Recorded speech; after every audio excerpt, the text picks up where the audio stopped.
Transit Arts. Hello, inventors. Today we're going to learn how to make this origami flower. I made it up and I invented it. I wanted to see if I could make a flower that had 4 little parts because I've seen flowers like these in the nature. And you can make up your own as well, but I'm going to show you how to make these beautiful flowers. So what I'm doing here is taking this square shape and folding it diagonally. So we're taking those 2 shapes, folding them at an angle like this, nice little triangle. And then we have that going on. I'm gonna just do all of them here.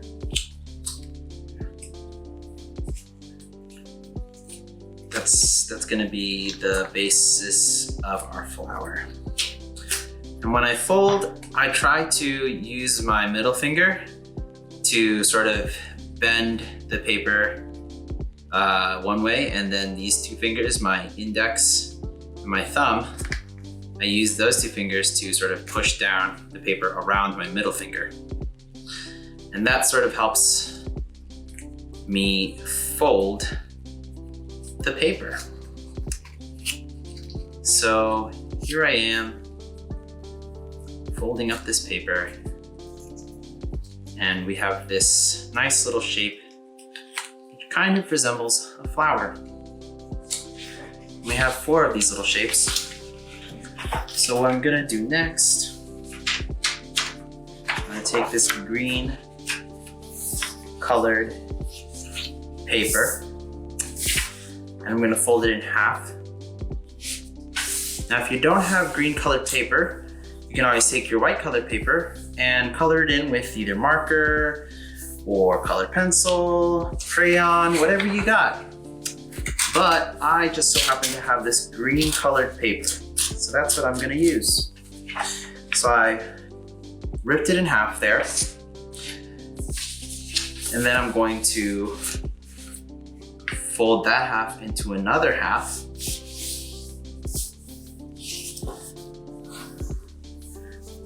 Unfold that. And then I'm going to use the center line that I've just created as a guide to bring this edge along too. And when I run my fingers along here to flatten out this paper, I try to make sure to maintain the edge of the paper right with the center line. And you can see that with one hand I'm holding the paper down, and with the other hand I'm sliding across. So with one hand I'm holding it, the other hand slides. That way this edge can stay right along the center line here. Now that I have all those folds done, what I'm gonna do next is I'm going to tear this paper into just about the halfway point. It doesn't have to be exact. The way I'm doing that is holding this paper with this side of the paper with this hand, grabbing this hand and sort of very, very close to that edge. My fingers are basically on the edge. And right there, I can pull it. If I pull from way out here, I have less control and I might rip it in a way that I don't want to. But to start the rip, I go really close. Basically bring my nails right up to that line, and then I pull, and the paper's naturally going to want to rip right where you folded it. So you take your hands and see, oh, I went a little bit too fast. I came out of the line there. So I just try and go back to the center line, back to that fold, and rip from there. Now, if you're like Malik and you just want to cut it, that's cool too. I don't know why I like to tear, but I do. Cutting might be easier sometimes, but to each his own. So now I have these four little stems, or what are gonna be stems. And I'm gonna fold those in half. Now you're thinking, well, I could have folded this earlier. I could have folded that angle before, and you'd be right, but I did not. If I would have done it again, I might have chosen to do so. But doing things a little backwards here, and that's okay. Here I am, just folding it around here. And I can notice that this isn't gonna be long enough to meet the edge. So that's okay though. It'll all be all right. No one's really gonna notice, just you and me. Okay. Well, that is a kind of a little extra there, so I'm gonna try and unfold it and line it up to the edge as best as I can. I changed my mind. I want it to come in a little bit more, so it's not too far out from the rest of them and just come in. Okay, so now I've got these four little stems, and I've got these four little flowers.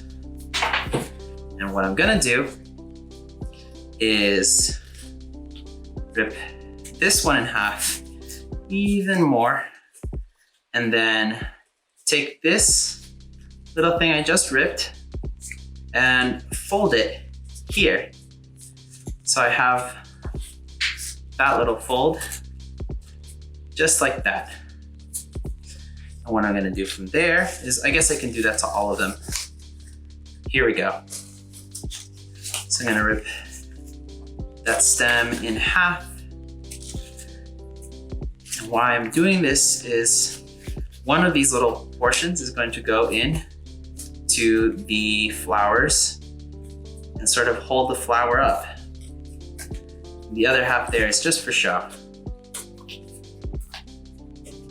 Because when flowers, if you ever look at a flower real close, they have a little bit of a leafy part that comes out right by the flower. So that's sort of what I was trying to imitate here with this origami flower. So, okay, I've got all four of my little stems ready. I'm going to take the flower portion and I'm going to use my middle finger again to sort of bend the paper around. So I'm gonna take my index and my thumb, I'm gonna push it down on my middle finger, there, and same thing on this side. And then what I can do, and this is kind of tricky, but you pinch this little angle and you push, and you keep pinching towards the middle.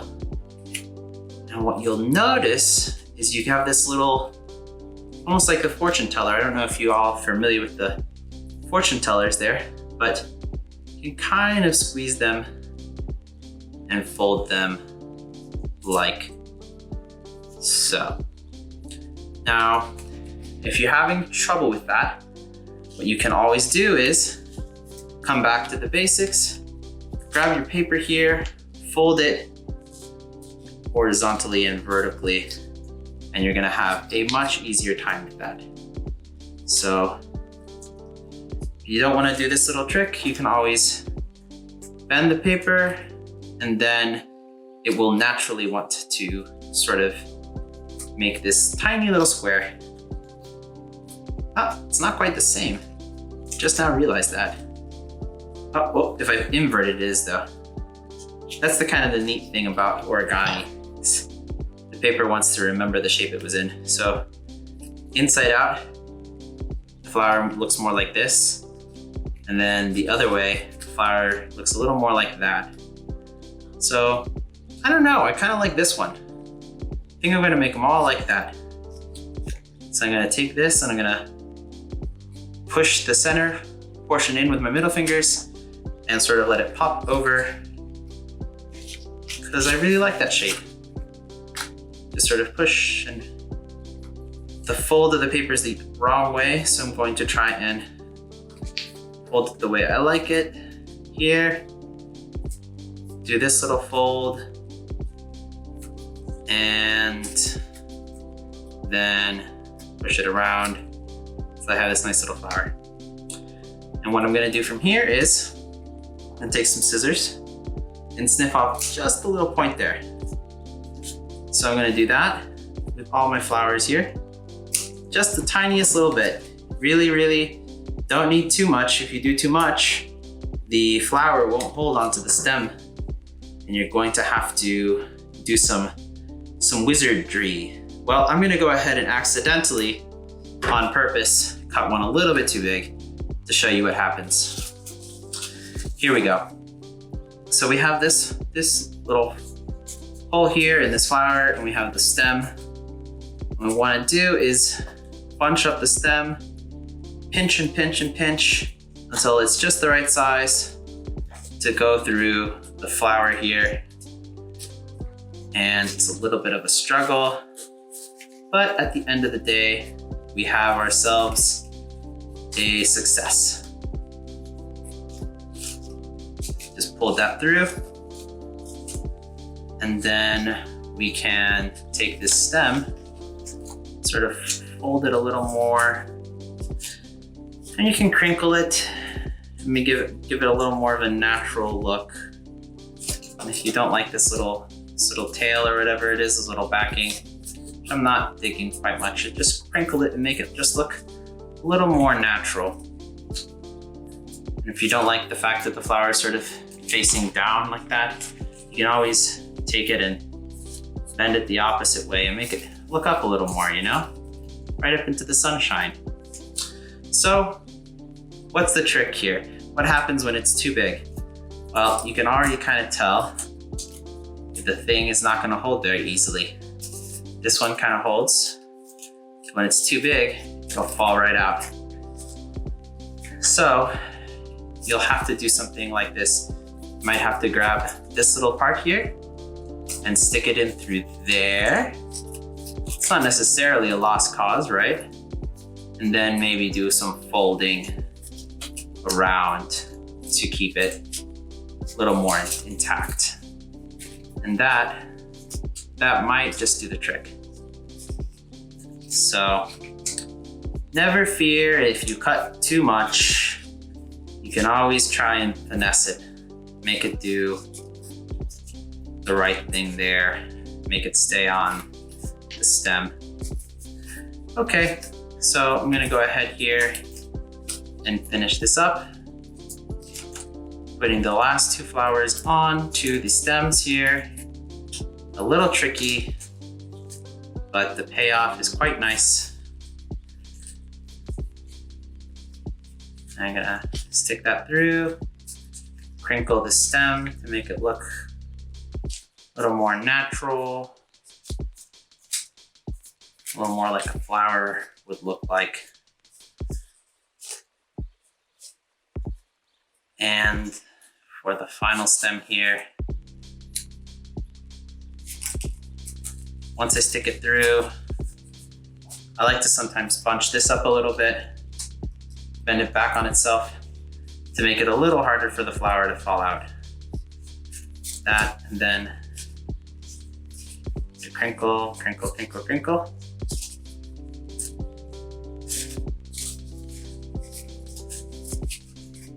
And I don't want them all sort of bunched up in the same thing, so I'm gonna take them, sort of face them away from each other a little bit.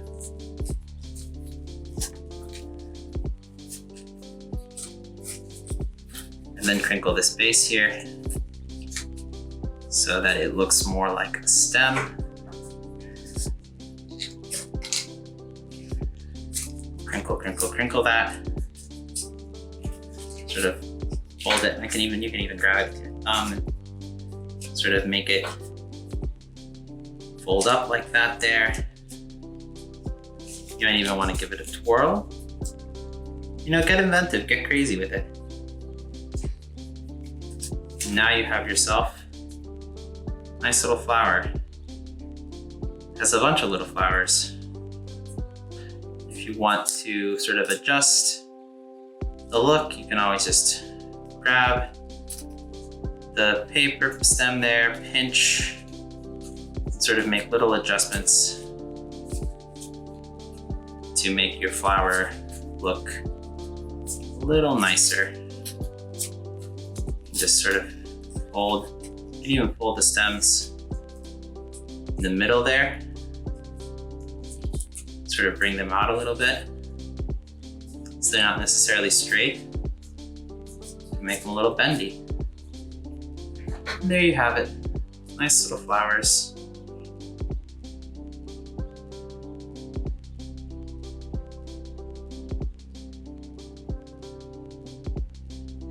Transit Arts.